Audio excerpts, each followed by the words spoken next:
A pile of documents was thrown into Kang Hyuna's indifferent face, her eyes calm as if this was all too normal. Kang Hyuna stood silently, listening to the boss behind the large desk shout at her and toss her hard work away like trash. You call this a report? Because you can't focus on your work. You'll have to work overtime to fix this and resubmit it immediately. Otherwise, you can just pack your things and leave. Kang Hyuna lowered her eyes slightly, thinking to herself without a hint of emotion, my work is as bad as ever. Night had already fallen outside, but a light still flickered inside a tall building. Kang Hyuna was still sitting at her computer, working, while her colleague was getting up to leave. I'm sorry, Miss Kang, I have to go home now. Yet she still smiled and comforted him. It's okay, Mr. Dung. The colleague looked at the dark circles under Kang Hyuna's eyes and couldn't help but ask with concern. It looks like you were up all night, doesn't it? Are you okay? Hearing this, she still smiled reassuringly. Don't worry, I'm fine. Could things get any worse? Just then, a loud explosion rang out from somewhere. When everything fell silent again, she lay there, covered in wounds amidst shattered glass. And while I was working overtime as usual, I, Kang Hyuna, died a lonely death at the office. Red blood trickled from the corner of her mouth, and her face was charred by the explosion. However, Kang Hyuna's consciousness was still clear. She let out a weary sigh. Her hand, also severely injured, moved slightly. She silently wondered, I can't feel anything. What's going on? Did something just explode? I've always worked alone. It's the same now, even in death. Kang Hyuna's eyes slowly closed. Honestly, I'm quite sad to die at work. But it's also a relief. From now on, I no longer have to live in misery. In the final moments of her life, Kang Hyuna came to realize that. The computer in front of her suddenly flashed. Opening her eyes once more, a familiar scene occurred. A stack of papers slammed into her face. It was followed by a man's angry shouting. I heard you looked down on Margarite again. Is your head just for show? I'm warning you again. Don't treat others like that, Belita Odin. She stood there without a change in expression, though her brow furrowed slightly. She closed her eyes in anger, sighing in frustration. Who would have thought I'd still be getting yelled at even now? Life is so cruel. But dying didn't mean the pain was gone. I was reborn into the life of the Villainess in a romance simulation game. Guardian Garden is a simulation game where the female protagonist is in a power struggle with 4 men. Unlike other dating simulation games, its graphics resemble a Japanese game, which explains why it's the best-selling game in Korea. Being reborn like this is fine, there's no problem. The only problem is, why am I the villainess? Belita Odin, the beloved daughter of a marquis, came from a noble family and had a polished appearance. But no matter how beautiful she was also hot-tempered and born into the house of Odin, the most hopeless family among the nobility. The kind protagonist, Margarite, thought of Belita as a friend and treated her well, but Belita remained stubborn, behaving rudely and making Margarite's life a living hell. In the happy ending, Belita was killed by the 4 male leads in countless ways. Kang Hyuna, now Belita, squinted at the person before her and thought, Ah, I remember. Belita's half-brother, the one madly in love with the female lead, who laid a hand on her in the original storyline's ending. Lazar Odin, the heir to the House of Odin. Even now, he's furious with me because I dared to look down on the female lead sometimes. I've always been busy trying to figure out what's happening to me. I can't believe he's one of the 4 male leads. Seeing Belita's lips curl into a slight smirk, Lazar was enraged. You little brat, were you just laughing at me? After saying that, he didn't hesitate to raise his hand to slap her. His hand, poised in midair, looked bigger than Belita's face. She didn't flinch, staring straight at it. Since I've been given a second chance at life, I won't submit to anyone this time. If only he would just... As Belita thought this, her foot suddenly lifted slightly. Just a second later, she suddenly prostrated herself, dropping to her knees before Lazar, causing him to freeze. Seeing this, Lazar was thunderstruck, his face a mask of utter shock and bewilderment. His gaze fell upon Belita, who was bowing her head to the ground, unmoving, and his heart felt like it had been struck by lightning. The atmosphere instantly fell silent, and Lazar's raised hand seemed to be frozen in midair. A moment later, he suspiciously curled his lip and asked, "What trick are you playing this time?" In his mind, he incredulously pictured how Belita should have reacted. What is she doing? Normally she'd bark like a mad dog, but she's been so quiet all day and now she's kneeling before me. For a moment, Lazar's suspicion made him slightly lift his sword, but then, for some reason, he let it fall.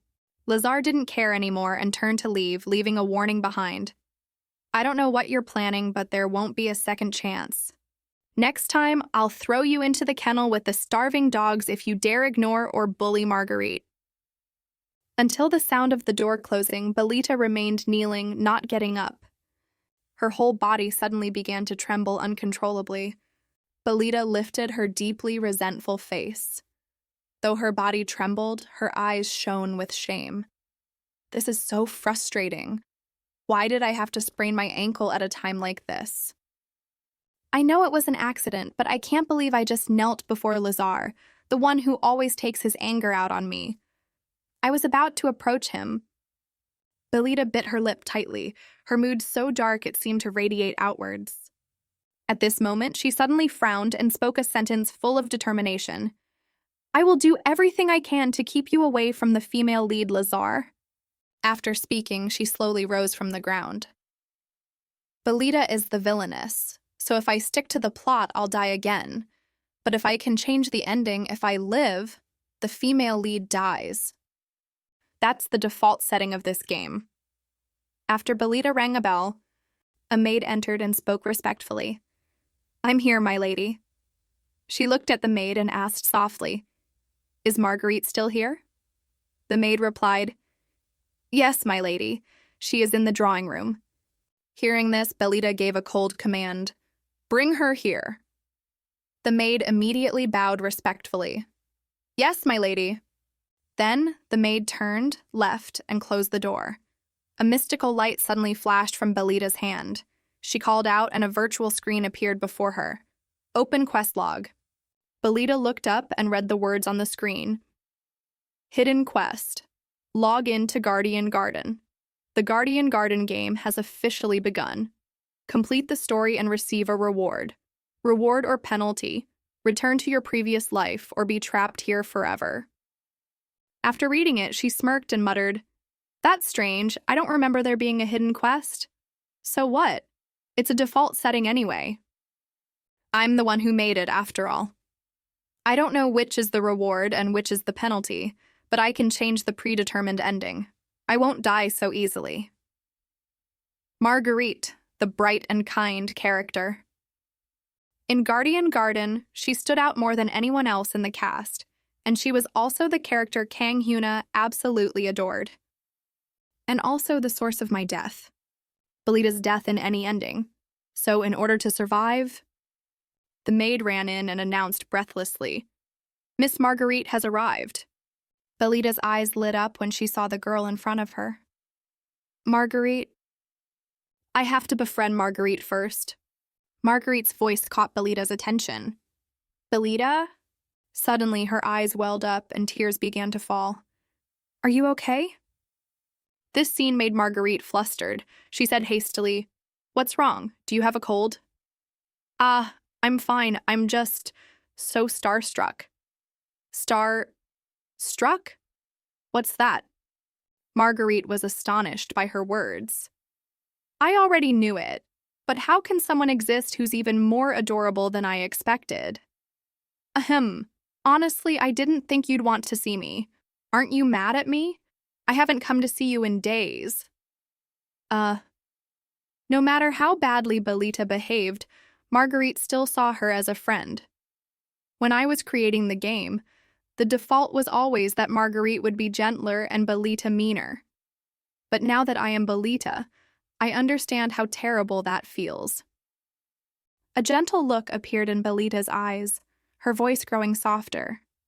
I'm sorry for hurting you, Margarite. If you'll have me, can we still be friends? But if you don't agree, that's okay too. This made Margarite confused. She snapped, What are you talking about, Belita? Right after that, she rushed forward and hugged Belita tightly. Why would I be mad at you? Don't say that. Friends don't say those things to each other. Margarite's action left Belita stunned. Suddenly, she remembered the image of a weak Margarite kneeling at her feet in her past life. I'm sure Belita wouldn't apologize like this in the original story, and Margarite was always bullied like that. Back in reality, a cold smile appeared on Belita's lips. Not long after, she feigned a fragile and weak demeanor. I can't let this adorable Margarite get caught up in this. Her voice carried a hint of a whine. I'm so glad to hear you say that. Actually, Lazar is still very angry. He's angry at me for belittling you. So I was worried. This statement sent Margarite into a panic. She questioned loudly, Belita, I can't believe he would lie to you. There's no way I'm mad at you. Did Lazar bully you again? Margarite instantly hugged her friend. Next time, I'll tell him not to bother you. I can't believe he'd dare to drive us apart. This was Belita's goal. Just as planned. Thank you, Margarite. A triumphant look was clear on her face. I'm off to a good start. The two of them were lost in their own thoughts. Margarite thought, as her friend, it's my responsibility to pave her path with flowers. Don't worry, Belita. That won't happen again. Belita thought, because the path Margarite walks will also be the path I walk. Night quickly enveloped the entire space. But the question is, will I even survive until that day? For example, on the large table was an endless array of delicious dishes. However, the scene before her made Belita fall silent, her expression gradually changing. Like today's dinner. A look of clear discomfort was on her face. I don't even know the etiquette here. Who does things this way? But very quickly, Belita regained her composure, her eyes becoming unusually sharp. Why is today the day of the bi-weekly dinner? The atmosphere at the dining table was gloomy. No one spoke a word. Every 2 weeks, Shalon Odin, the patriarch of House Odin, would host a dinner exclusively for his relatives. Anyone who was a biological child of Shalon Odin would have the traditional gray hair and blue eyes. Only a majority of them were allowed to stay in the mansion. The mistress and the other children were all thrown out. Of course, with such an unstable family, the dinner was never pleasant. Today's dinner was an opportunity for Shalon Odin to evaluate his children and assign them their positions. This awkward atmosphere made Belita feel uncomfortable. She constantly evaluated everything. I only did this to clarify the powerlessness of the House of Odin, but it seems I also shot myself in the foot. Her train of thought was suddenly interrupted. What should I do? Suddenly, Lazar spoke with a reverent tone. Father, I heard that the magic devices you sent to the royal palace this time were all top quality. You must have been very generous with them. Shalon Odin was intrigued by these words. Where did you hear that? Shalon Odin, the head of the House of Odin. In the quiet room, only Lazar's voice echoed. Many people in the palace are talking about it. I'm sick of hearing them praise our devices. However, his enthusiasm was a thorn in Belita's side. How shameless, deliberately putting me down at a time like this. If he's unlucky, he's dead for sure. Suddenly, Lazar looked towards her, his voice dripping with sarcasm. It seems you enjoy listening to shallow people talk. If you keep this up, you'll be swayed by those rumors. Shalon Odin, sitting in the center, quickly agreed with him. Lazar is right. If you are a child of Odin, you should not concern yourself with such trivial matters. Lazar understood what he meant, but his eyes never left Belita. I apologize, Father. I will be more careful. This disgusted her. I knew it. Her gaze slowly lowered. No, this is not the time to worry about others. Belita looked at the plate of meat in front of her with hesitation. If Belita becomes quiet and stops eating, all the attention will shift to me. I could have asked a servant to cut it for me when I was in my room. Meanwhile, the eyes of everyone around her were fixed on her. Careful, careful. Her trembling hands brought the fork towards the piece of meat. The judgmental stares of the others made Belita feel pressured. She spoke with an apologetic tone.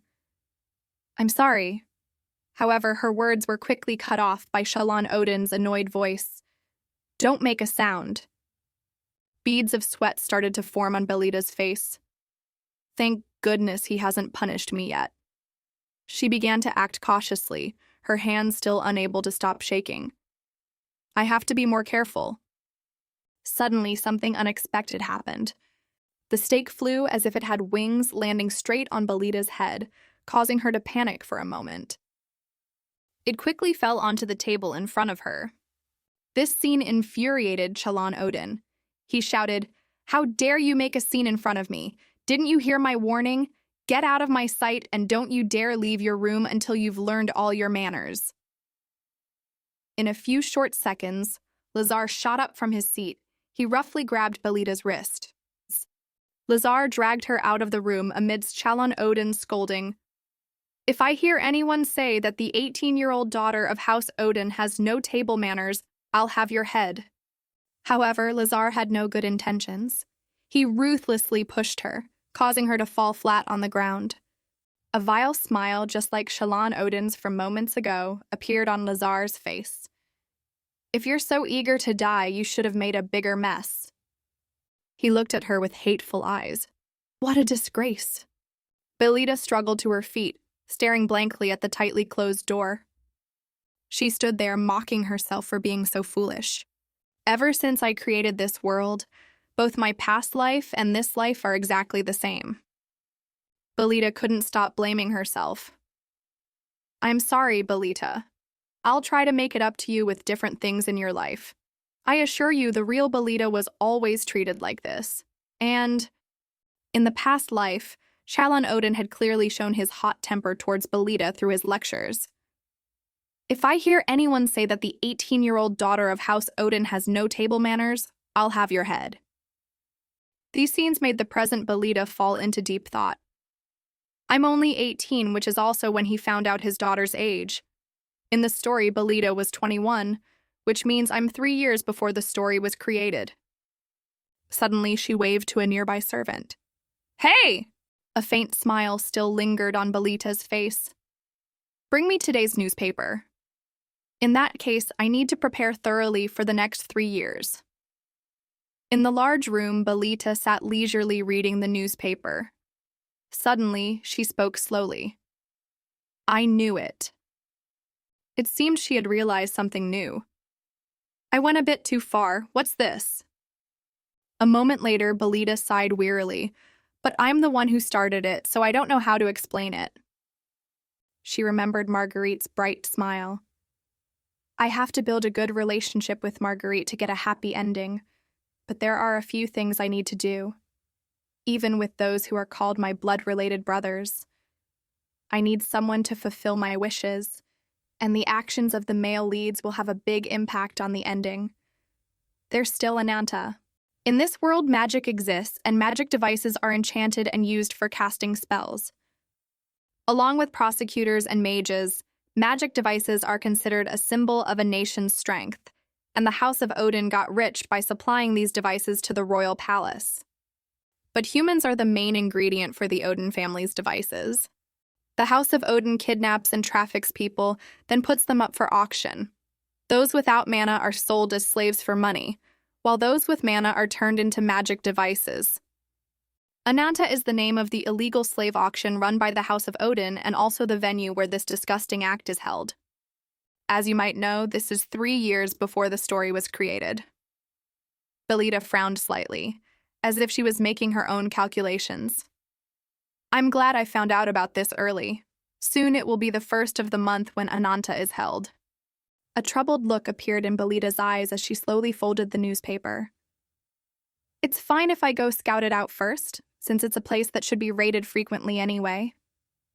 Suddenly, her lips curled into a triumphant smile. The newspaper in Belita's hand had been crumpled at some point. She spoke with a resentful tone. "How dare you throw that stake on my head? This will be an opportunity to scout the area and get revenge on Shalon Odin." On the first day of the month, Belita walked silently through the quiet palace. She whispered to herself, "I've waited for this day for a long time." Belita's beautiful face was partially revealed under a thin cloak. "But I didn't know finding normal clothes would be this difficult." At this moment, Belita felt lucky. "It's a good thing Margarite gave me some normal clothes." Memory. "Is this outfit okay, Belita?" Dining etiquette. "If you cut it like this, it won't make a sound." She slowly reached her hand forward with determination. Time to get things started. As expected, the control system quickly appeared before Belita with the status map. A diagram of the palace appeared on it. The moment she saw it, Belita exclaimed in astonishment, "I'm so glad the map system works here, but I didn't know it would also show secret guests who weren't in the original story." However, she also felt suspicious. Does that mean I'll meet those guests when I go to the royal palace? Belita couldn't hide the joy on her face.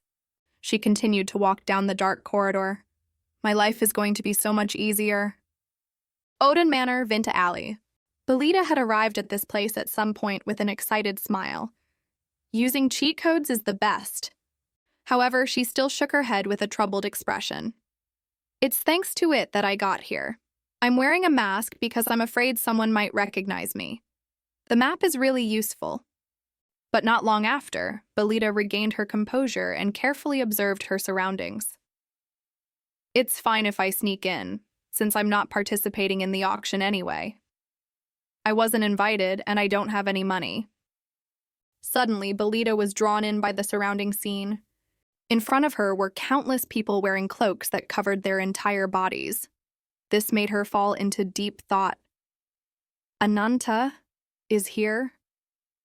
Belita subconsciously raised a hand to her neck in an unnatural way. "I definitely don't know anyone here. Lazar is definitely being ignored by Margarite, so I don't need to worry." Meanwhile, in her mind, there was only the image of Lazar whining in front of Margarite. Not only that, but the other people also unconsciously became a burden in Belita's eyes.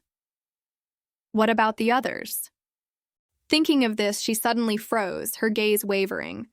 However, she quickly composed herself. "No, I need to pay attention to him right away."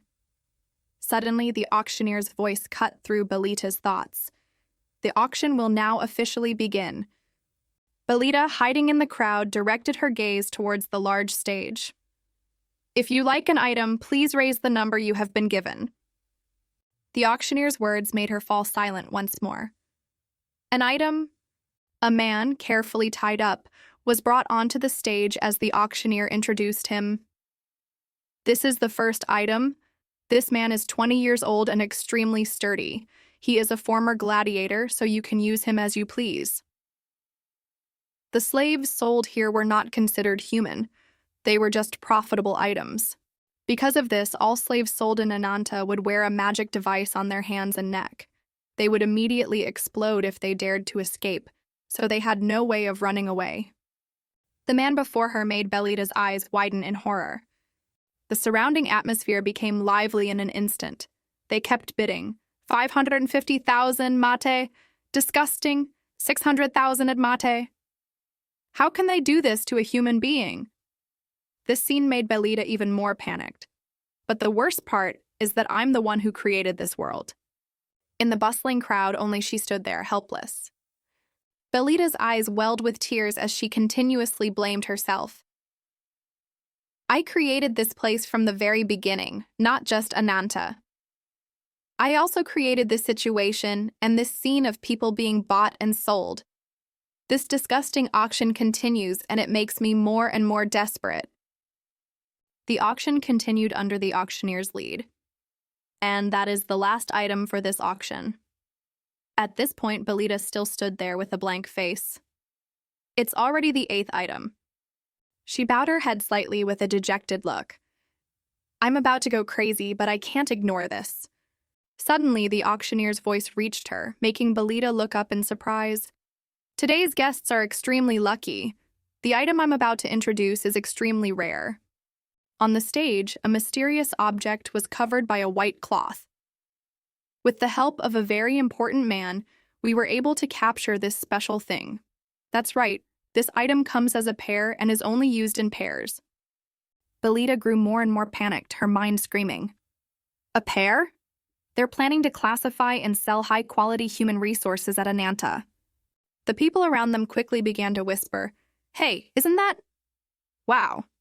Not keeping everyone waiting, the auctioneer yanked off the white cloth and slowly introduced, "I would like to present, this item comes from the most dangerous region of Savannah, the twin warriors of the Tan clan." This scene sent the crowd below into chaos. They kept commenting, "Since they have amber and blue eyes, I guarantee they're from the Tan clan. Do you think they used magic to change their eye color? Look, they're the real deal." Even Belita was so shocked her jaw dropped. "They're from the Tan clan?" Right after that, she quickly covered her mouth with her hand. "This is bad." Belita's expression shifted from astonishment to panic in a few short seconds. Has that day already come? The Tan clan were all fierce nomads living in Savannah, and they were the main reason why Savannah was considered a dangerous place. Their descendants often had two eye colors, amber and blue. But when they grew up, they were all the strongest warriors. The game often mentions the Tan twins. The problem is, Belita subconsciously bit her lip. Getting revenge on Shalon Odin is no longer important. She looked at everything around her with resentful eyes. I have to find a way to keep them safe. In the original story, they were the direct cause of Belita's death. When the game mentioned the Tan twins, they were already dead. They were captured and brought to Ananta with no way to escape. They died there, and their bodies were used to create a magic device. This device was the ultimate weapon in the game, and it even fell into the hands of the final boss. Once she had it, she would create countless disasters in this world. Belita was no exception. Belita stood amidst the noisy crowd, but she was deep in her own thoughts. So, I have to find a way to save these twins, otherwise... She gritted her teeth, her face filled with hatred. Everything will spiral out of control. The auctioneer on stage was constantly closing the bids. Number 31 bids 500,000 mate. This statement made Belita suspicious. 500,000 mate is equivalent to 500 million won. He's spending money so freely. However, in her mind, she still felt a pang of guilt. What should I do? I didn't enter here through the proper channels, so I don't have a number paddle or that much money. A look of helplessness was clear in Belita's eyes. Suddenly, strange text appeared on the system screen, surprising her. What's this? Urgent news. The kidnapped individuals have been found at the Ananta auction. If you help them, you will gain a powerful right-hand ally and a new path. Do you wish to proceed? Yes? No? This information made Belita frown in annoyance. An emergency quest? But the original story hasn't even started. Why would a message like this appear right after I decided to save them? Belita felt lost in her own thoughts. She stared intently at the system screen. Moreover, how can a new path be formed? Belita isn't even the protagonist. Belita subconsciously reached out and touched the system screen. It should be fine. She didn't hesitate to press the yes button. Getting a chance to open a new path doesn't mean I'll use it right away. Don't overthink it, there's no other choice anyway. Immediately after, the system screen began to glow. This scene also startled Belita. Her lips curled into a slight smile. Meanwhile, the crowd around them continued to bid. 1 million mate. Number 17 just bid 1 million mate. 1.5 million. Number 39 just bid 1.5 million mate. Loud sounds echoed throughout the hall. 4 million! Hearing this, the auctioneer quickly closed the bid. Number 8 just bid 4 million mate. Suddenly, Belita shouted in front of everyone's horrified eyes, 12 million! Even the auctioneer became flustered when facing her in this situation. Number 44 just bid 12 million mate. A moment ago, when she pressed yes, a magical light spread all around. Belita's eyes widened in astonishment for a moment. She subconsciously exclaimed, "It's a number paddle." Mysterious text appeared on the system screen. Personal funds, 70 million mate. This scene left Belita frozen, unable to hide the surprise on her face. Belita's whole body trembled. Even after a long time, she still couldn't regain her composure. 70 million mate? That's equivalent to 70 billion won in the real world. This is crazy. Is this the amount of money I get just for completing the quest? Suddenly, she realized something. Wait a minute. Belita was recalling recent events. The profits from Guardian Garden, it reached 7 billion won. Come to think of it, this is the money earned from selling this game. Thinking of this, she subconsciously covered her mouth to hide her utter astonishment. My God, I get to use this much money? Belita's eyes sparkled as if she was very happy. Just yesterday, that boss was making my life difficult with his meager salary. However, the smile on her lips stiffened in a few short seconds. If that's the case, then I have to spend the money the way this game wants me to. Meanwhile, the auctioneer was still closing the bids. We have 12 million mate. I repeat, 12 million. Anyone else? But it seemed her words couldn't sway Belita's thoughts. Even if I win, that money will still be used to create magic devices. In just a moment, she regained her usual confidence. But I can stop that from the very beginning. Thinking about how miserable Chalon Odin will be when he loses one of his precious resources, I don't regret a single coin. She stood there with a triumphant smile. Meanwhile, the auctioneer was constantly closing the bids. 12 million going 3 times, number 44 has won. This announcement lifted a weight from Belita's shoulders, and she sighed with relief. However, she felt an indescribable sense of unease. But why number 44? I'm so worried. In her hand, Belita still held the paddle with the number 44. In a secret alleyway of Vinta, the Tan twins were kneeling before Belita. Facing their fierce expressions, she remained calm. All right, then. An innocent look remained on Belita's face. Is anyone around? You two can talk, right? Meanwhile, the Tan twins maintained their fierce demeanor. Faced with their menacing glares, Belita could only stand there and look at the Tan twins in confusion. Suddenly, she drew her sword, her voice carrying a small glimmer of hope. Right, I guess I have to build some trust first, huh? Her action took them by surprise. Belita suppressed the pain and cut a long gash on her arm, causing fresh blood to flow down her arm. Ouch! That hurt more than I thought. She extended her bloody arm towards Sosha. However, Sosha hatefully pushed Belita's hand away. Incredibly, the handcuff quickly corroded upon contact with Belita's blood. In a few short seconds, it fell to the cold ground. This scene astonished the Tan twins. They stared blankly at their newly freed hands. All of this seemed to be within Belita's calculations. She whispered, "Thank heavens, it actually worked. If you're wondering, I am a member of the Odin family. I don't need special tools to break these." Suddenly, she approached Sosha while she was still in shock. See? A radiant smile appeared on Belita's face. My blood can break even magic shackles.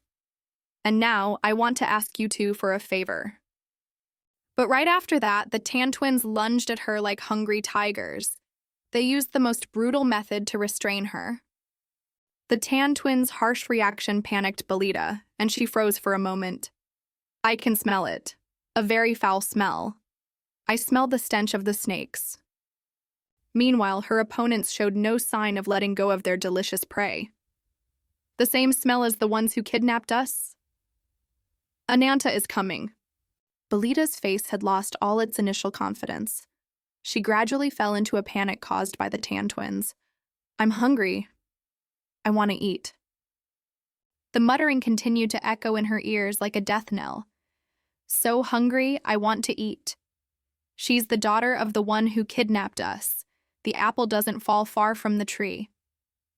The Tan twins, their eyes filled with killing intent, pounced on Belita together. She looked at the two of them and shuddered for a moment, her eyes widening as if she realized something dangerous. This is not good. I didn't know that using my blood to free them would make them want to eat me. How can I prove my innocence? Just as the three of them were struggling, a sound suddenly rang out. Belita stared blankly at the stomachs of the two siblings. Then she smiled faintly as if she understood. Belita opened the system and selected a two-tiered cake. As she pressed it, she thought to herself, inventory. The cake suddenly appeared in midair, and Belita asked, "Want some cake?" Both siblings squinted at her suspiciously. Belita didn't shy away and stared right back at them. Immediately after, Rahul's hand that was holding hers quickly let go. The Tan twins pounced on the cake and huddled together, eating it greedily. Belita stood up, looking at the two of them with a hint of sorrow. If I had known, I would have brought some raw meat. They must be starving. They're less defensive now, right? Just then, a call caught her attention. Hey! Rahul and Sosha, their eyes sparkling and mouths covered in cake, took turns asking, "What are you going to do to us? Are you going to take us somewhere?" Seeing their guarded posture, Belita felt helpless. Probably not yet. Feeding them meat is still the better option. She shrugged as if it was no big deal and said, "You're free now. Why would I chain you up again? Besides, even if I were to enslave you, I couldn't predict when I might be ambushed. I'll let you go. On one condition, I want you to rescue one more person who was also kidnapped as a slave. I know you'll know how." Hearing this, Rahul and Sosha questioned her back. "Are you ordering us around? Who do you think you are?" Despite that, Belita still smiled brightly. "I'm the one who saved you and fed you when you were hungry." Her words left the two of them stunned, unable to say a word. Seeing their displeased expressions, Belita said coldly, "If you don't want to help, then you can just vomit that cake back up." The twins immediately covered their mouths, shaking their heads vigorously. A moment later, Belita used a cloth to wipe the wound from earlier. Then she handed the blood-stained cloth to the two of them and instructed, "Here, use this blood to break the chains like I did earlier. Even if I don't need any more help, you won't be kidnapped again." "I'm leaving." Belita said this and left immediately, also feeling a sense of relief. So that's done. The twins will return to Savannah and will never see each other again. But is the reward being hinted at the new path? The people kidnapped at Ananta have all been freed. You will receive a reward. Reward, gain a powerful right-hand ally and the right to request the opening of a new path. Vinta Alley, Ananta. On the chaotic, messy stage, a few people were arguing, "Give me that thing! Run! I want my money back!" Meanwhile, Noah sat high above, watching the show as if it were a play, and sneered. Quite a scene. Just then, another person suddenly appeared and knelt before him. "Master!" "I'm sorry I let them escape." Noah jumped down from the window and strode forward arrogantly. "Who was it that told me not to worry because they knew every nook and cranny of Vinta Alley?" The other person's voice trembled slightly. "I'm truly sorry." The footsteps continued at a steady pace. Noah's voice was as cold as the endless night. "Useless trash. I can't believe I brought a scoundrel like you with me." The other person was about to say, "I'm sore," when his hand was forcefully stomped on. The other person trembled in pain but didn't dare to scream. He just silently listened as the head of the Elsius Duchy, Noah Elsius, reprimanded him. "I don't recall keeping a parrot as a pet." He scowled and thought coldly. Someone from out of nowhere jumped into the auction for the twins and then vanished without a trace. Just like a snake. Noah pictured that image and turned to give an order. "Keep a close eye on that snake, especially its head and tail." The other person quickly accepted the order. "Yes, master." Noah pressed his lips together slightly, a calculating look in his eyes. "I want to meet the person who bought the Tan twins, but doing so wouldn't be wise." He wondered, I wonder what kind of person they are. At the same time, Belita was at home and suddenly felt a chill run down her spine, goosebumps covering her skin. She turned pale, shuddered, and mumbled, "I suddenly feel so tired." Belita's expression didn't improve as she remembered something. "It's not surprising since I dreamt about Noah this morning." 2 of the 4 male leads in Guardian Garden were middle class, while the other 2 were extraordinary. One was very strange, Lazar, of course. The other was Noah Elsius, the character said to be the most insane in Guardian Garden. He was an incredibly handsome archmage, so he was a charming prince. But in the game, he imprisoned Margarite and did very unacceptable things. And I had a nightmare about being obsessed over by him. It was terrifying. I was worried I'd run into him at Ananta. It's a good thing I didn't. Just as Belita let out a sigh of relief, a shout came from outside the door. "How could you?" Hearing the voice, she was startled and suspicious. The roar continued. "What will the peasants think when they hear that Ananta was ambushed? You idiot. I don't know why I chose you as the heir. Get out of my sight." At this point, she seemed to understand and let out a chuckle. Well, Shalon Odin must be really angry with Lazar. The quest completion message has appeared. It seems the twins made it out okay. I love the sound of a resounding victory at the manor. The sound of heavy footsteps came from outside the door, getting closer and closer. Not long after, Lazar pushed the door open forcefully and shouted, a fresh wound visible on his right eye. "Belita!" Hearing him, she coldly questioned, "Did you forget how to knock? Have you gone mad?" Lazar became even more annoyed and yelled, "How dare you be so calm when the whole family is in trouble?" Belita looked at his bruised face, which was contorted with anger, and mocked. "What? Seeing you get reprimanded, you're lucky I haven't bought a cake to celebrate yet. I guess that's not enough. Should I stick a stake on your head to complete the look?" Lazar screamed in fury. "Belita Odin!" She closed her eyes, calm and collected, and let out a sigh. "You came here to take your anger out on an innocent person but didn't expect to be spoken to like that, right? How foolish. I guess you're also bummed out because Margarite keeps giving you the cold shoulder." Hearing that, he gritted his teeth and hissed, "Did you just mention Margarite?" Belita continued calmly, "Even if you're furious, you should calm down and do your job well. Don't repeat today's mistake. If Father finds out you're after Margarite, she'll be the one to pay the price for you. Only you will suffer. So don't hesitate to be harsh with Margarite." Looking closely, it was the tan twins she had rescued the other day, smiling and waving at her. Belita was dumbfounded, her jaw dropping as she looked at them. Her whole body froze and her face gradually turned pale. What are these 2 doing here? Lazar stood with his hands on his hips, looking coldly at Belita. Belita suddenly slammed her hands on the table, her words full of anger. "Don't you ever think about harming Margarite! Get out of here now! You're ruining my appetite!" The door slammed shut with a decisive bang, accompanied by a shout that Lazar didn't have time to react to. "Go now!" His face was emotionless, but his eyes revealed his anger. "That little brat. I knew something was up. There's something very strange about her." The window opened and light streamed in. The tan twins entered and stood opposite Belita. "What's going on?" Belita asked with a serious expression. "What are you 2 doing here?" Both Sosha and Rahul looked at Belita as she spoke. "How did you find me?" The more they listened, the more the tan twins stared at her.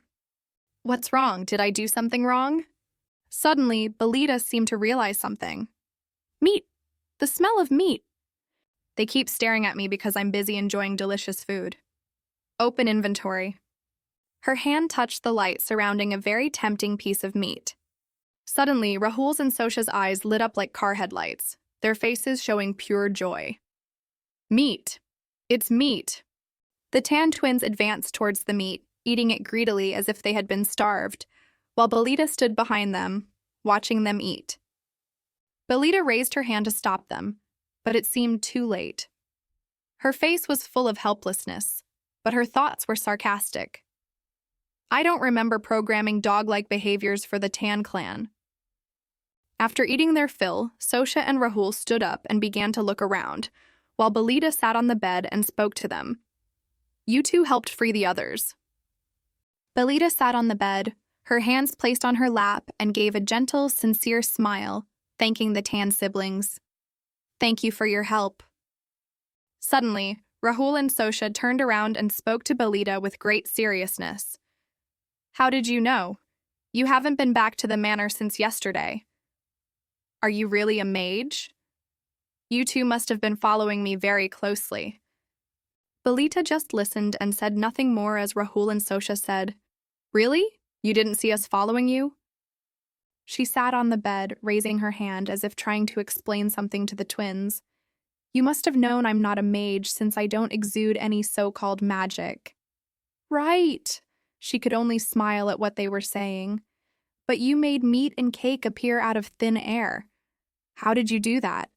How did you also know that we freed many people? Are you so stupid you don't even know you're being followed? The Tan twins now looked at her with suspicion and then turned to whisper to each other. So strange. Belita's smile remained, but it was full of menace as she said to Rahul and Sosha, If you dare talk to me like that again, you can get used to being hungry, brat. We're sorry, we're really sorry. Hearing that, the two of them covered their mouths, afraid of saying something that would anger Belita. It's very difficult to explain my abilities to you. Besides, you're about to return to Savannah, right? We won't see each other again. What's the point of knowing? Belita reacted strongly to the Tan twins' answer. We're not going back, we're staying here. What? She slumped onto the bed, looking at them with a bewildered expression. Not going back? Why? What if you get kidnapped again? All my hard work from yesterday will be for nothing. It's fine. The twins' eyes suddenly flashed, and they looked at her coldly and said, We'll kill anyone who dares to touch us. Suddenly, Belita shouted at them, causing the twins to freeze on the spot. You can't do that. Her expression began to change as if she had been struck in the heart. Why did you say you can't and then smile? You're smirking. Oops, I couldn't hide my feelings. Belita stroked her chin, talking to Rahul and Sosha who were standing in front of her. Are you happy thinking you've killed the snake? Of course not. What kind of daughter would be happy to see her father die? She's acting the complete opposite. We saw everything. Belita's face darkened, her eyebrows furrowed tightly. She warned Rahul and Sosha, causing the Tan twins to cover their mouths in worry. No more meat! Belita seemed to have become angry. She sat on the bed, crossing her arms over her chest, and said to them with a scowl, Besides, I can't just let you kill my father before you go back, because I still need him. The twins looked bewildered upon hearing this, not understanding what was happening. Belita also gradually fell into deep thought. Actually, what I want isn't Shalon's death. He may be evil, but in the end, he's still a character I created myself. But justice will only be served when the twins take Shalon's life. I can't interfere with that. Belita was as if awakened from a dream by the twins' words. So, we won't kill him? Sosha, with her hands on her hips, answered Belita's question. Why not? You said you needed him. When you don't need him anymore, just say the word and we'll kill him right away. Belita was stunned to hear these words from the Tan twins. We want to watch you as closely as possible. Both Rahul and Sosha smiled and replied in unison. Because there are many fascinating things around you. The Tan twins approached, taking Belita's hand and speaking to her with the utmost sincerity. Did you know that only the Tan tribe can save the Tan tribe? Because no one wants to be near us, but you saved us with your blood. So we're very happy and also curious about what kind of person you are. Please just keep on living, continue to live, and give us the answer. Belita's eyes showed that she was very surprised and a little moved to hear such words. Continue to live? Facing the twins, she asked a question that made them freeze. What are your names? They answered one by one. First was Rahul, who replied with a bright smile. Rahul. Sosha's joyful expression was also unconcealable as she replied to Belita. Sosha. Upon receiving the Tan twins' answer, Belita was just as happy. She thought to herself, Rahul and Sosha, that sounds so lovely. Then she told them her name. Rahul and Sosha, my name is Belita. Belita seemed so happy to meet them that her eyes crinkled. I'm only just now learning these two lovely names. It's a pleasure to meet you both. The Tan twins stood with their hands on their hips, their self-satisfied words making Belita angry. Of course you should be pleased. We've worked hard to protect a weakling like you. Don't be difficult, be gentle. It's my fault for writing the story, so I have to be kind to them. Then the three of them sat down on the bed and talked. Can I ask you two a favor? Suddenly, Rahul turned and asked her. Faced with Rahul's question, she put her index finger to her chin and thought for a moment. Will I die if I don't do it? Belita raised her index finger and said. At the same time, Sosha, who was braiding Belita's hair beside her, replied, There's no benefit for us either. What is it? Belita eagerly replied. I want you two to find someone named Austin Hill. He will be my savior. 4 days later, the castle scene was bathed in the morning sun. Belita inside the castle frowned tightly, her expression a mix of anger and bewilderment. Suddenly, a sack appeared in front of her. The sack suddenly fell over, making a lot of noise. Belita, with a serious face, turned back towards the system. Emergency situation. You have acquired Austin Hill. For some reason, if you want this person as an assistant, you can open a new chapter. Do you wish to proceed? Yes. No. She placed her hand on her face, her attitude not very happy, seeming disappointed or annoyed by what the system sent. Oh my God! Austin Hill. In the original story, he was a talented manager working for a noble family, helping to raise their status. This kind of work was very prestigious here. In the latter half of the story, he created a tragedy that led to the downfall of the final villain, contributing to the victory of the other heroes. In other words, his talent was highly valued by the nobility. Belita stood dumbfounded, looking at the constantly moving sack. The system panel displayed, Emergency situation. For some reason, you have acquired Austin Hill. If you want to hire this person as an assistant, you can unlock the door to a new chapter. Do you wish to proceed? Yes? No?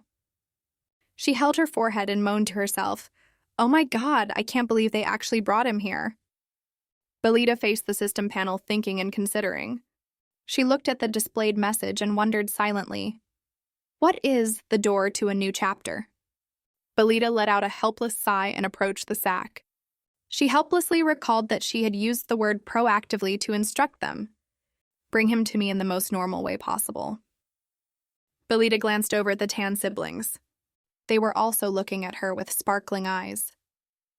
Why are you looking at me as if you've just achieved a great victory when you just dragged someone here? Belita patted their shoulders, reluctantly praising them. Well done. As the Tan siblings devoured their meat reward, she turned away and let out a sigh. Belita slowly opened the sack. Austin Freed grimaced and let out a cry. She gave a forced smile and carefully asked, Ahem, are you all right? He retorted angrily, Do I look all right? Belita explained, No, but I'm just asking to be sure. Austin got even angrier. You say that as if you're the ringleader of whoever just dragged me here. How dare you drag a young man like me here in such a vile way? What are you planning to do to me? Seeing him guarding his body like a treasure, his eyes welling up, she awkwardly corrected him. It's not like that, I swear. I need to clarify 2 things. First, I didn't bring you here for carnal desires.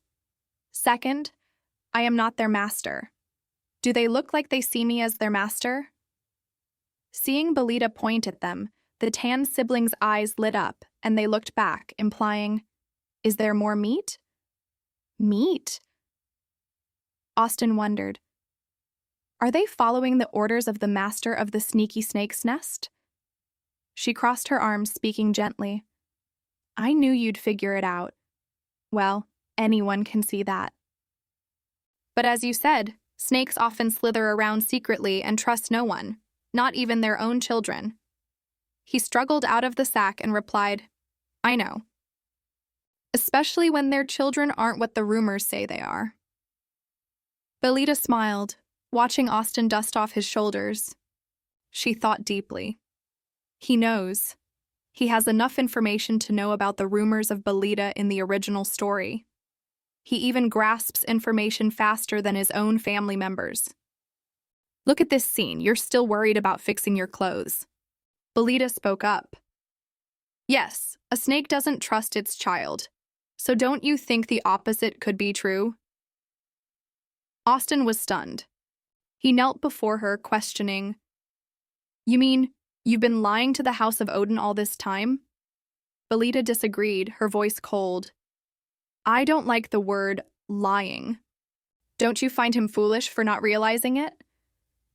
Austin let out a breath, smiling as if he understood everything. Ha! The offspring of snakes can sometimes be a different species. This is why the House of Odin is doing so well. She shrugged and declared, like father, like child. But it's not strange if a snake wants to leave the nest to find something better, right? He was shocked, asking in disbelief, Are you saying you want to live independently from the House of Odin? Belita calmly and coldly revealed, That's my future plan, but it's not the main goal. I brought you here to complete that goal. I didn't mean to drag you here so violently. Austin let out a long sigh. He knelt on the ground facing her, expressing his displeasure. You kidnapped me and now you want me to work for you? Besides, you say you want to leave the House of Odin, but you're still a member of the Odin family. Even if you shed that skin, a snake is still a snake. Belita shot him a sharp glance. She recounted, Not long ago, there was a slave escape at Ananta. The Tan clan was also there at the time. Who do you think was the mastermind? Austin was thunderstruck, his eyes widening in surprise. He remained kneeling, tense and on guard.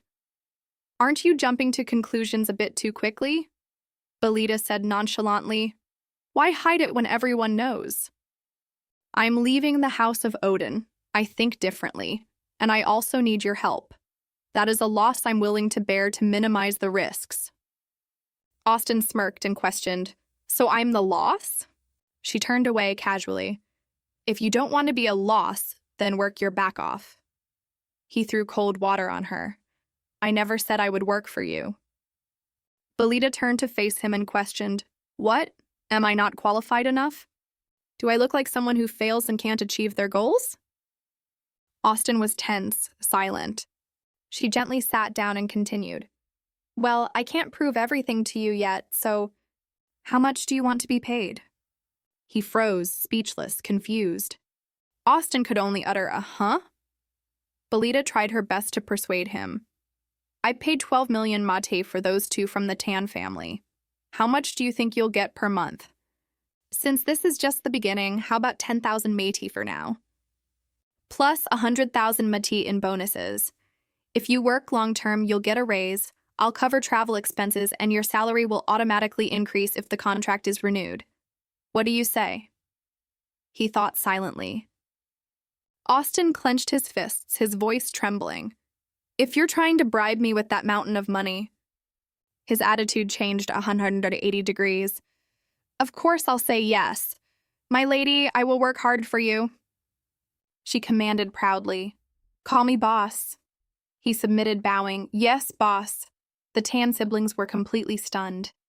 Austin Hill was an intelligent man sought after by many noble families and who absolutely loved money.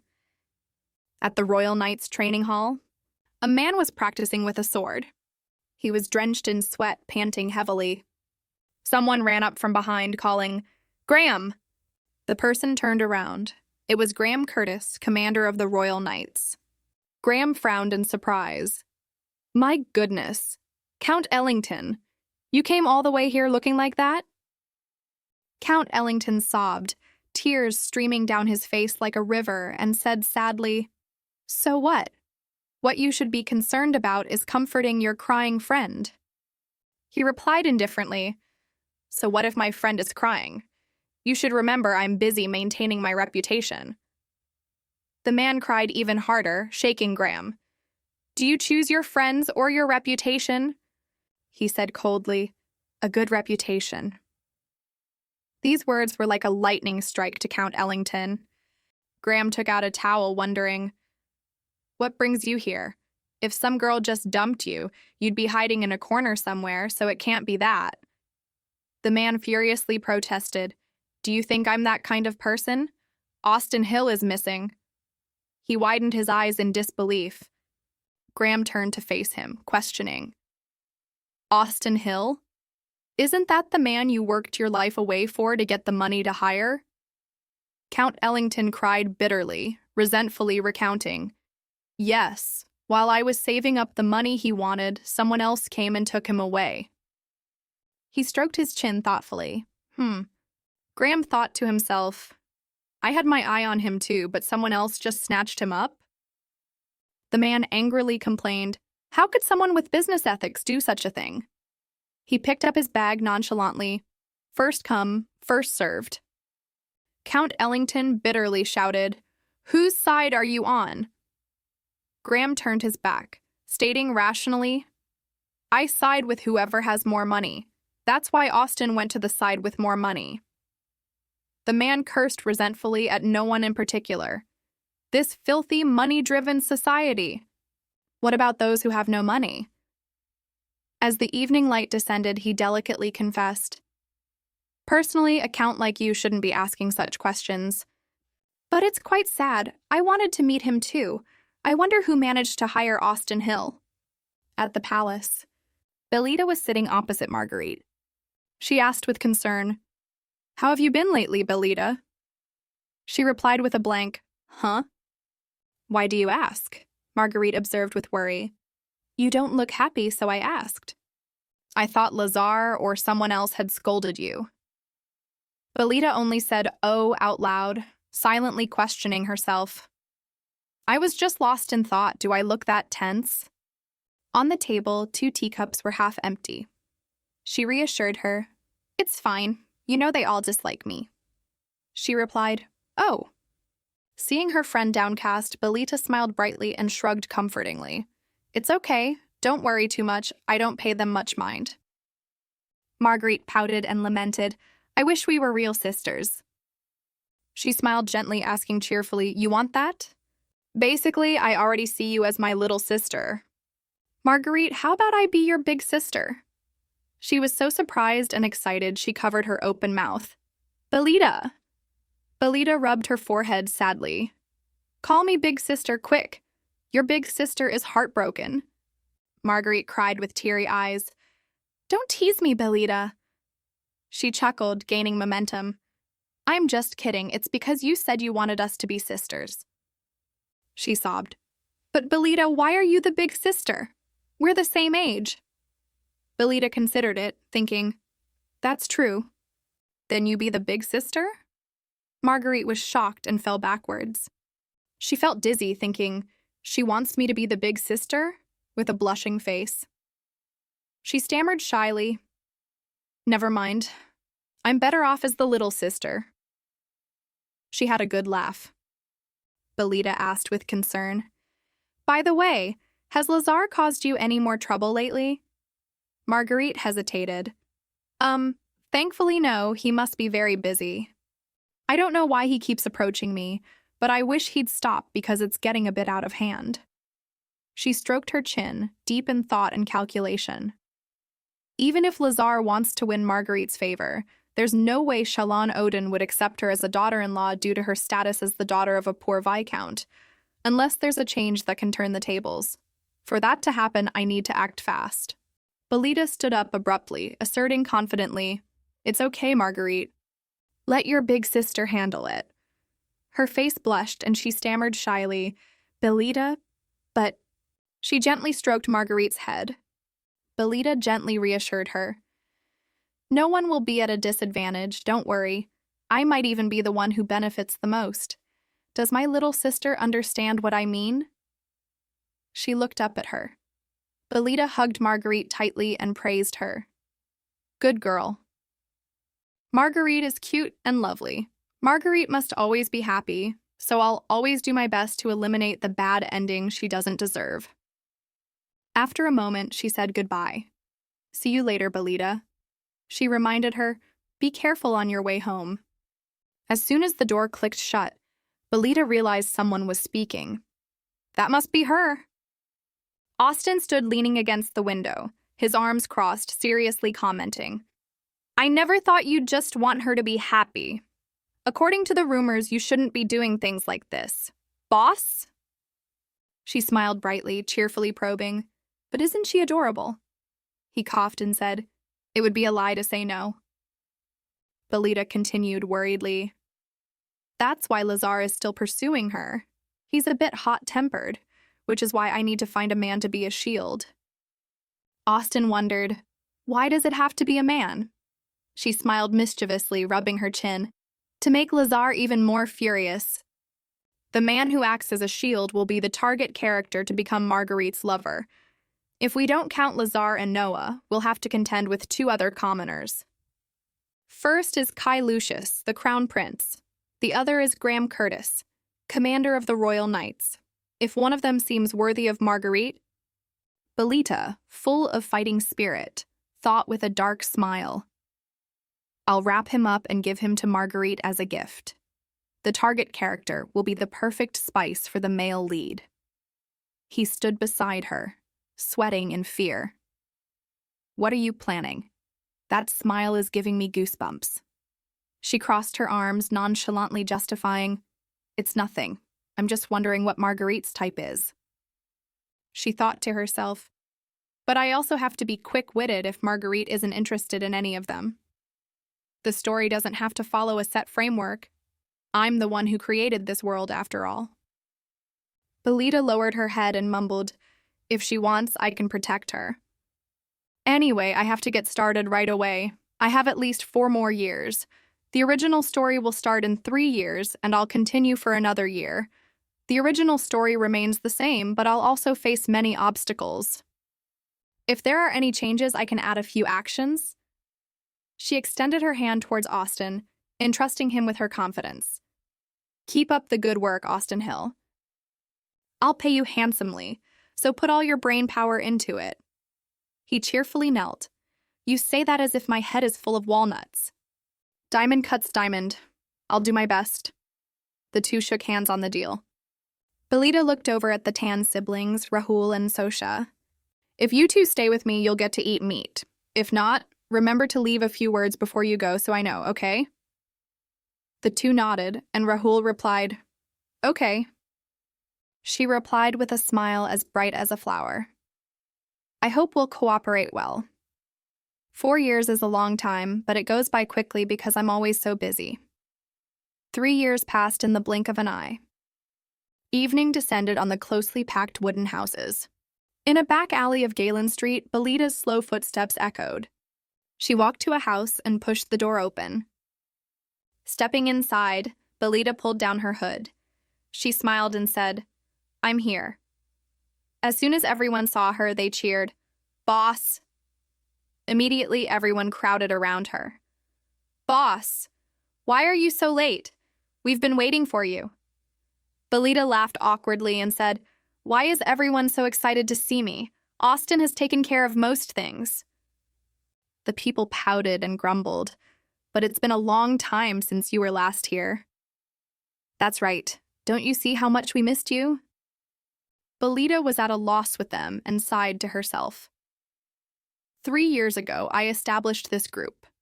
I chose people with the ability to be independent to develop the group and provided funding for the organization. I just had to be the boss, and Austin handled the rest, so I don't understand why they're so happy to see me.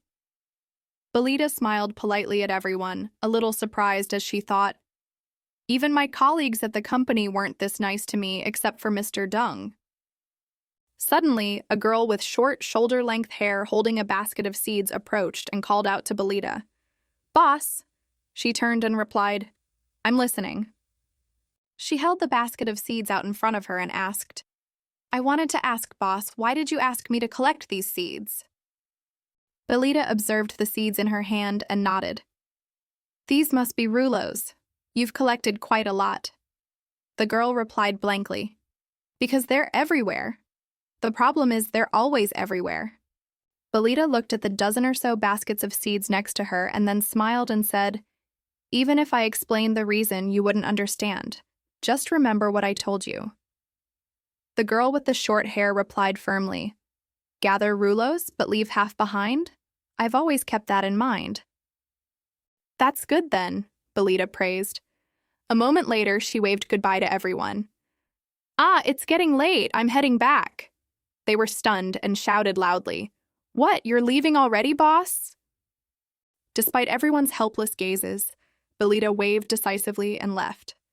Everyone, keep up the good work. Stepping out of that house, her mood became very cheerful. She thought, It's true that all worries and hopes are present. 3 years have passed, and now it's time for the original story to begin. Meanwhile, at the office of the Aberdeen's plane company, Margarite was reviewing documents.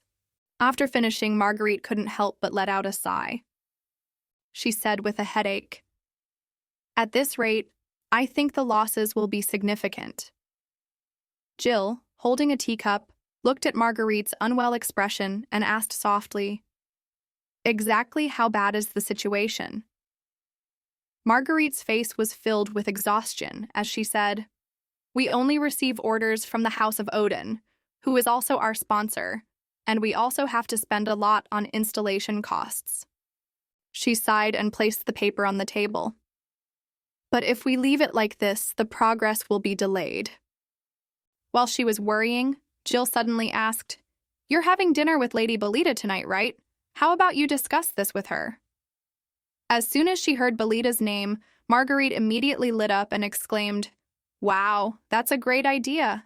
Whenever I see Belita, my head is full of ideas.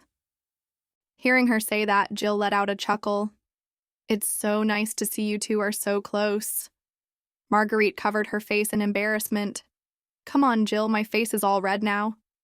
While they were chatting happily, a young man burst in, shouting, Miss Margarite! He was panting as if he was about to die. Margarite looked at him, confused. What's wrong? Why are you in such a hurry? He stammered, Someone from the Seda tribe wants to see you. At his words, she immediately looked up, stunned. Seda?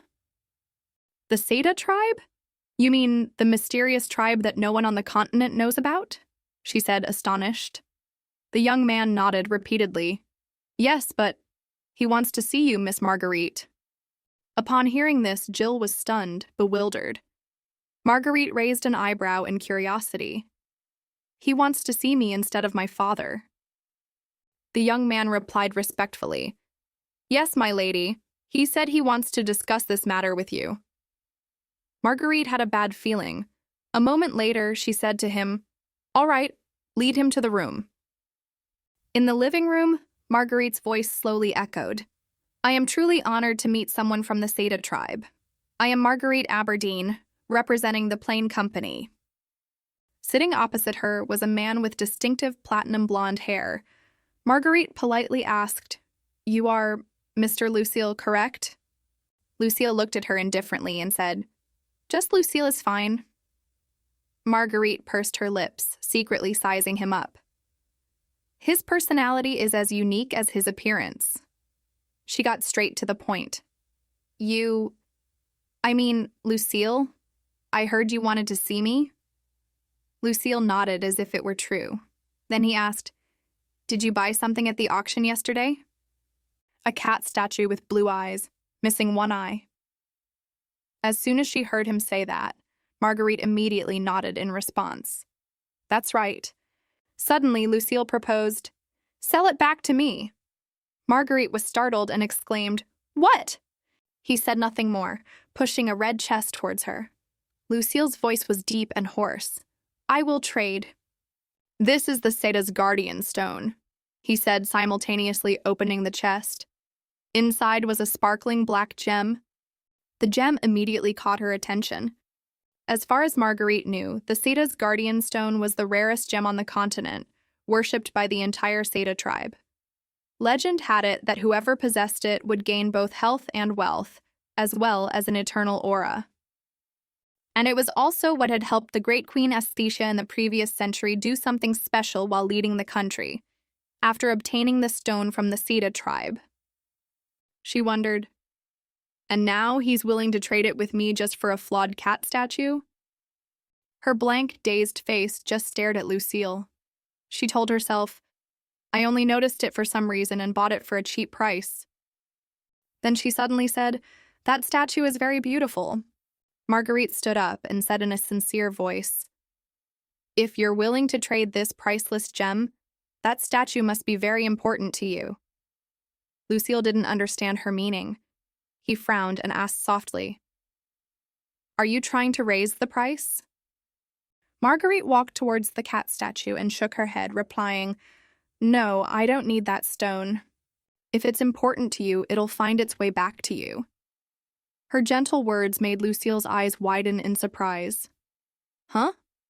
Margarite's footsteps echoed slowly as she walked and said softly, for me, just meeting someone from the Seta tribe and seeing the Seta Guardian Stone was a great honor. Since it was my personal item, it's not that important.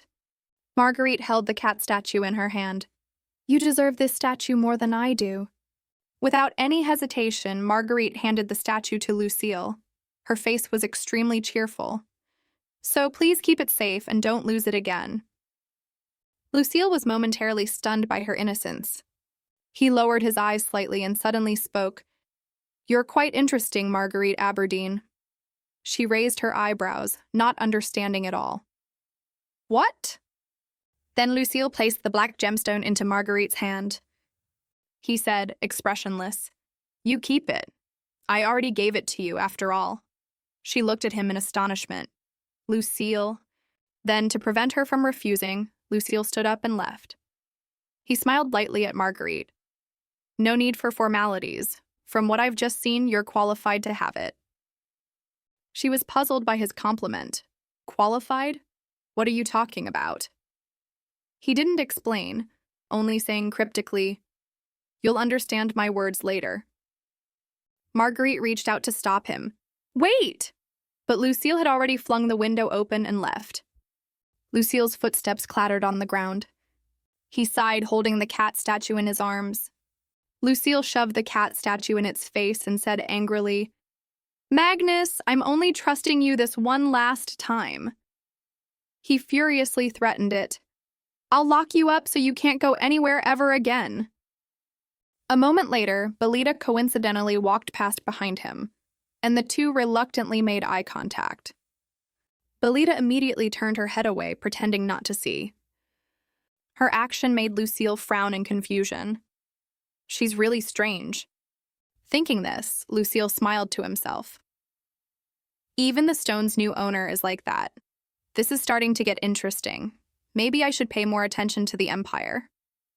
The opening of the game, Guardian Garden, begins. First event teasing the start of the game. Meanwhile, Margarite looked at the gem with trembling hands and exclaimed helplessly, Oh my goodness! At a loss, she yelled, What am I supposed to do with this? This is when Margarite becomes the owner of the Guardian Stone. Afterward, Margarite told Belita everything about the stone and the man named Lucille. She exclaimed in surprise, A Guardian Stone? Belita's face couldn't hide her astonishment.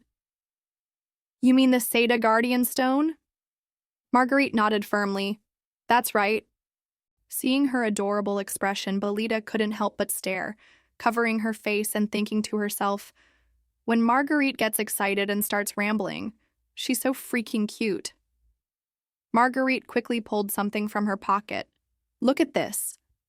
This is the Seta Guardian Stone. She pointed to the brilliant black gem in front of her. The moment she saw it, Belita froze. She blinked, looking at her. Is it okay for her to carry a continent's gem in her pocket like it's a coin? Margarite cradled the stone in her hand and said with a laugh, I wanted to give it back, but he wouldn't take it. So I had no choice but to keep it. It's beautiful, isn't it? Margarite burst out laughing, which made Belita relax as well. If a guardian stone is truly shining, It must be in the hands of a righteous person. Right now, Margarite is the only person in the world who deserves to have it. Even though I already know everything, I'm still so proud. Thinking this, Belita's lips curved into a radiant smile. It's truly beautiful. Margarite also beamed. I know, right? Suddenly, Belita froze at her suggestion. So I want you to have it. Belita. Huh? How did it come to this? She stammered, trying to refuse. Margie, it's... But she looked at her with sparkling, expectant eyes. It's something that would suit you better than me. She casually handed the gem to her. So you should just take it. Belita forced a smile and thought to herself, even if you feel that way, I still don't want to accept it. The eye of the storm in this story is the guardian stone. At this thought, Belita suddenly placed her hand on the back of Margarite's and said gently, Margarite. She tilted her head, trying to persuade her. This is your gift. The giver would be very sad if they knew you gave it to someone else. Belita gave a sweet smile. Right? Then she suddenly had another thought. But the real Belita would have happily snatched things from others. A moment later, Margarite understood the meaning behind her words and nodded. You're right, Belita. Warm sunlight shone on the two figures, laughing happily. Belita squeezed her hand and said joyfully, Margie, congratulations on getting the guardian stone. Margarite covered her mouth and laughed. Thank you. In her heart, Belita genuinely thought for Margarite's sake. Margie's life will be a bit difficult after receiving the stone, but it will be okay. Besides, she always has me by her side. That's the result of the past 3 years. Later, when only Jill and Belita were left in the room, Jill praised her. Ma'am, your performance just now was excellent. Belita smiled smugly. Is there anything I can't do? She glanced at her and replied with an awkward laugh. It's sad that I can't deny it. Belita shrugged as if it were obvious. Why sad? You should be proud. Your boss is this awesome after all. At a loss with her, Jill let out a sigh. Yes, you chose a former mercenary like me and even invited me into the organization. Suddenly, she remembered something and asked her, By the way, when are you going to the branch office? The vice chief wants to see you. Belita raised her eyebrows in confusion. I was just there. What is it now? Jill didn't know, but said anyway. He probably wants to talk about something. An image of Austin's severely exhausted face flashed through Jill's mind, and she reminded her, I think you should go soon. He's handling a huge workload and has lost weight. Hearing this, she wondered, but what's so strange about that? With that, Belita sighed. I'll go after dinner. As for you, protect Margie. Jill immediately complied. Yes, ma'am. That afternoon, the sight of Austin's face, so haggard he looked like he was about to ascend to heaven, startled Belita. His voice sounded like it had just woken up from hell. Hello, boss. Belita covered her mouth and chuckled. You've gotten slimmer. Austin was angry, but he restrained himself and said, It's all thanks to you. If you're jealous that your figure isn't as good as mine, let's share the work. She sarcastically refused. Why would this body be jealous of anyone? Then Belita gave a mischievous grin. If you don't want to work, then come with me to the Odin mansion. Upon hearing this, Austin immediately refused vehemently. I'll try to finish all my work. With that, Belita got to the point, asking him with some concern, What's wrong? Austin flipped through some papers and replied, It's nothing major. He placed a stack of papers in front of her. There are a few things I need to present to you for approval. Belita glanced over them. What are they? Austin mentioned the seeds she had sent people to harvest. It's about the rouleaus. We've already built a warehouse to store them, but I don't think it's a good idea to get any more. Austin had an idea. If you need that many rouleaus, why don't you grow them yourself? She was surprised. Grow rouleaus? She thought for a moment and then said, I hadn't thought of that. Can we grow them from seeds? Austin slowly explained, They have the advantage of being able to grow anywhere. Austin continued with his idea. We can buy a small plot of land to grow them. We have more than enough money. Hearing this, Belita nodded. That's true. She agreed with his plan and assigned the task immediately. Then buy some barren land, find someone trustworthy, and get to it. If there's not enough land for the rouleaus to grow, buy a few more plots just in case. Austin immediately obeyed, replying, yes.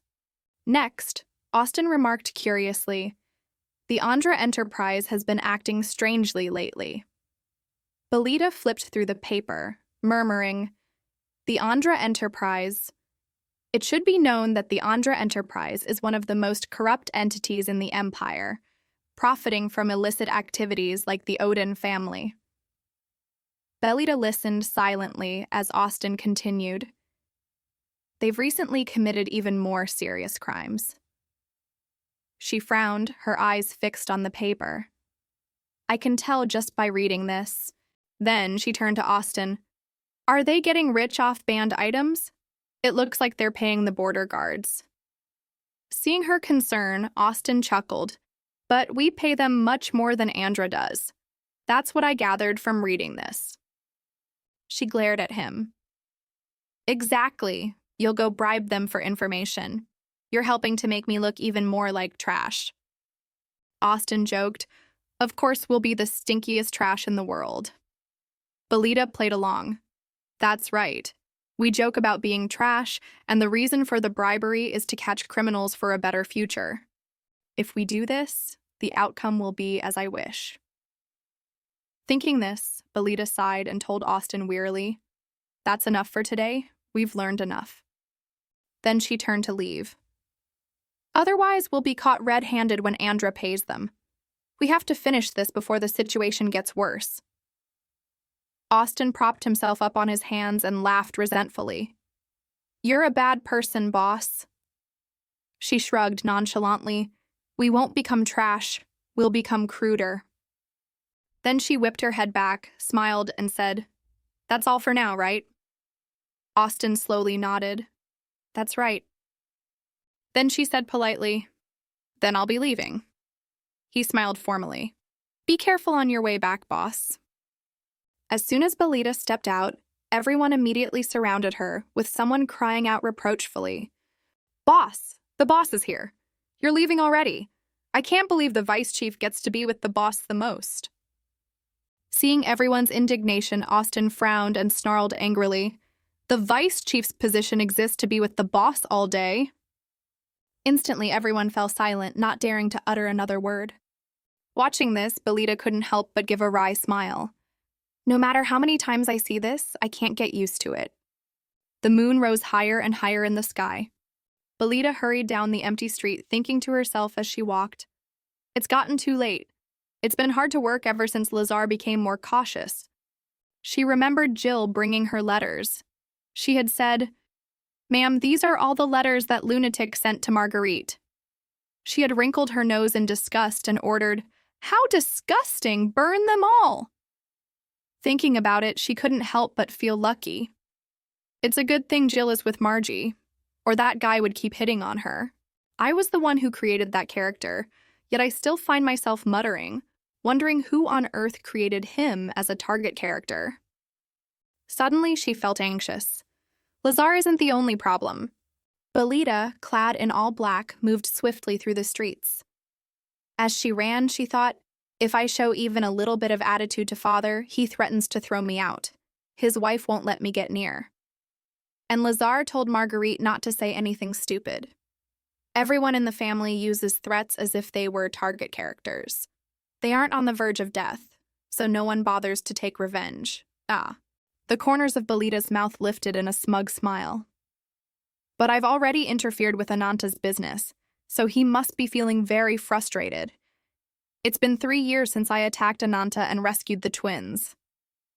The Odin family's reputation has collapsed just like Ananta's.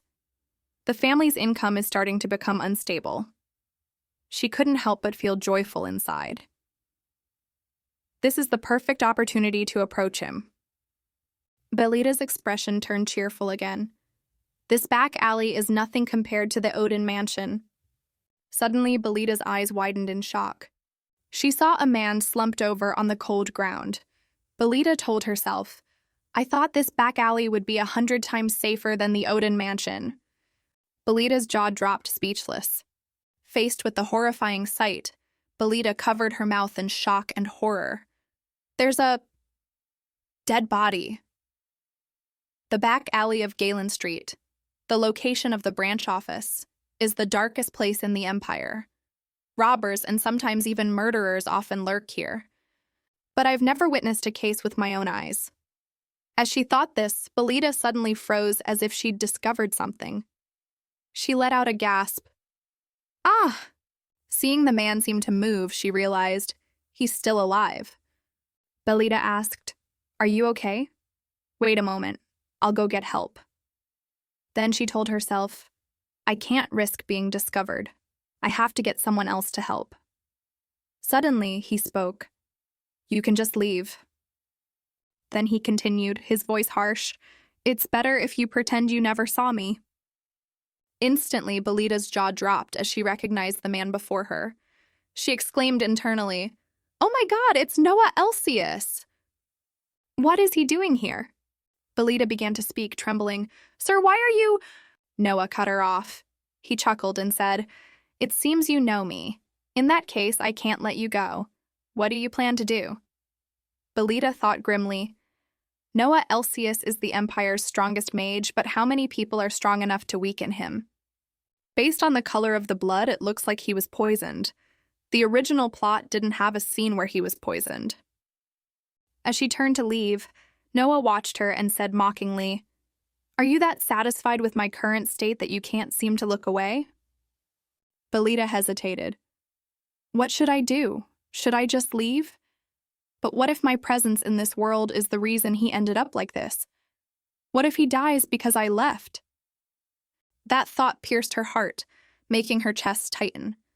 She gritted her teeth and said in a low voice, This is driving me crazy. Belita suddenly remembered something and quickly said, Open inventory!